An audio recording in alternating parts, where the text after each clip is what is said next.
G'day everyone, it's Den and Spencer again here today. We are at one of our little favourite locations down the coast. We're off-gridding it today. We're just trying out one of our new little gadgets. Now this is our little RM20.5, little Jayco Conquest, which we've loved. We've had for about 2.5 years. If I had my time over again, I'd still get this little guy. Like I've said in previous videos, it's small enough to be a big van, but big enough to be a small van, meaning you can park it anywhere.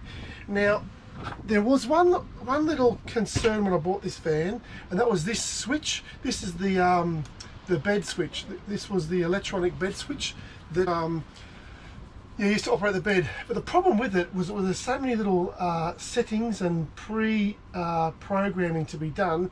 It was always a bit of a nightmare to, and I actually should have shown you this demo when it was still in, but to put the bed down. The bed in this van sits on the roof and you raise and lower it over this dining room table that the camera's now sitting on. But you had to push the up button, hold it in for 5 seconds, and the green lights would flash. You'd have to wait till those green lights stop flashing and push the down button. He wants attention. Push the down button and the bed would lower all the way down till the table height, which was still a little bit too high. And then in the morning, once you've made the bed up again, you'd have to push the up button, wait for it to flash, and then when it stopped flashing, press the up button and it will go all the way back up to the roof, back to about 5'11", which was bad for me because I'm just a tad over that. A couple of times while I had this switch, I think it was operator error more so than the switch, but I'd push the up button and before the lights stopped flashing, I started pressing the down, and by pressing the down button too early, I think it made the bed lock, and it was an absolute nightmare trying to reset it. Now there's all these little invisible buttons. There's a little button here you can put a pin or a paper clip into to reset the whole thing, or I'd do what I did and I'd turn the whole battery system off.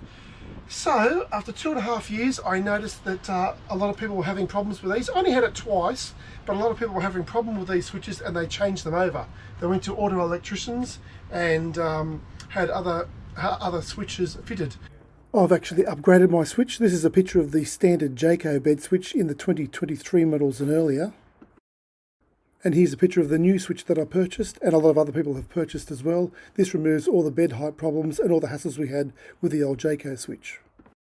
Anyone keen on purchasing one of these new switches, just pop an email to this address, intrex.solutions.au@gmail.com, and Bruce will get back to you with any inquiries or sales questions you have.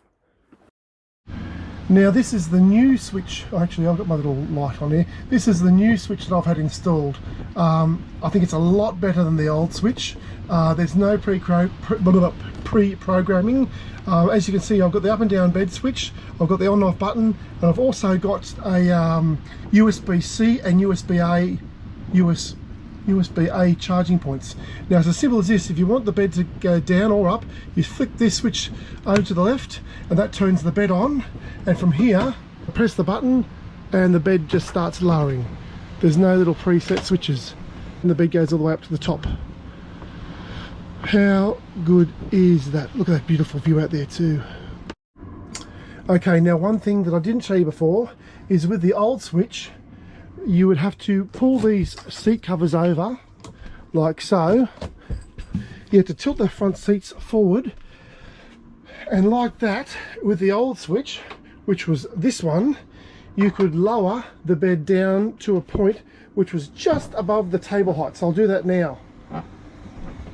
You see the table height, and it would just go to about there, and that was the bed height, and I think that's about 1 metre. And as you can see, I'm not an overly tall guy, but I'm a 6-footer. You still needed a little step to get up onto this mattress. But now, with the new switch, it will go that little bit lower. I'll just have to raise it slightly, because what I have to do now with the new switch is lower the table and completely move these rear mattresses off the bed completely, off the lounge cushions, and put these under the table.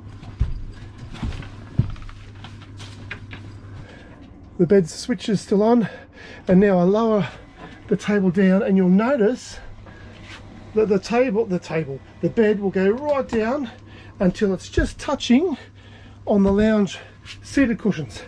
This now makes the table, why am I calling it a table? This now makes the bed, the complete mattress height here, about 800. And as you can see, a 6 foot guy like me can quite easily just plonk on the bed. So that need for the little step is now gone. Yeah, and that's a huge difference. In addition to that, as you can see here, the bed frames actually come down to the seat cushion. If I did remove those seat cushions, I have noticed that that is what stops the bed frame lowering any further. If I were to remove those seat cushions, the bed will go down even lower again. I have seen a few people with these switches and have similar sort of switches make the bed go down here. I don't know if I move the seat cushions exactly where I put them. I suppose I could put them in the little bathroom, but so in my opinion, it just makes the place a little bit more cramped. But for me, 800 millimeters is a good height that I can quite easily, as I said before, as I showed you before, jump on here and hit the sack. So I'm going to leave it like that. I suppose shorter people than myself may want to consider moving those lounge cushions, but again, I don't really know if there's a really handy spot to put them. Yeah. Alright, so I may as well show you the other side of it. I leave the bed switch in the on position and I press the up button. Hopefully there's enough light in here to show you that. Press the up button and you can see a little bit of timber here, and that's what this little button here, this little black, you can see a little black button there. Actually, you know what I might do? I might just quickly turn the lights on.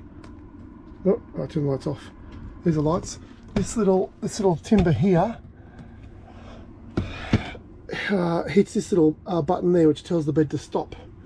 So yeah, I'll keep on pushing this switch and the bed goes all the way up again. And I think by pulling my curtains out, you'll see it just stop. Now it just hits. And that's why they say don't put too much stuff on the mattress, because if you do that, the little switch won't kick in. Now, to make the bed up in the morning, I just push the magic button. I always say, hey Google, table up. It's a bit of a nerdy old man's trick. I'm actually touching the button below. Okay, and then you just plonk these lounge cushions. There's a little Velcro backing there, back on, and there you have it.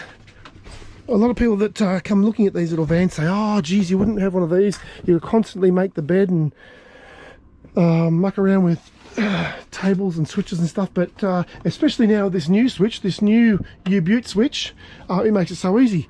As you saw, my bed is already made up, apart from the pillows which are up in the Luton, the thing overhead the driver's cabin. So in 1 minute you're back to a nice little dining room table again. Okay. Now, if I want to use the charging cable, I switch this little switch. It's a little three-way switch, I think you call it. Switch it over to this position, turn a little button on, and you can see it go blue, and this means that it is now powered up, and I can either plug a USB-C or USB-A and charge my iPhone. So I'm very happy with that, and it works well. I used to always go on holidays and stress about the bed not going up or going down, more the bed not going down. It's happened to us once. We arrived at Huskisson, an hour down the road, and the bed was locked in the up position, and we almost had to sleep on the lounge cushions, but I did something right. I pressed every single button combination I could, and finally the bed went down again. But it's good to know those days are over. I don't have to plug in seatbelt things or pull out fuses and put them back in. This little guy seems to be hassle-free. Alright, now hopefully you enjoyed this little video. It wasn't a long one, it's just a bit of an update. If you like this video, please consider subscribing, liking and sharing with others. Any comments or feedback, leave them in the comment section below. Alright, safe travels everyone, and I will see you out there. Goodbye.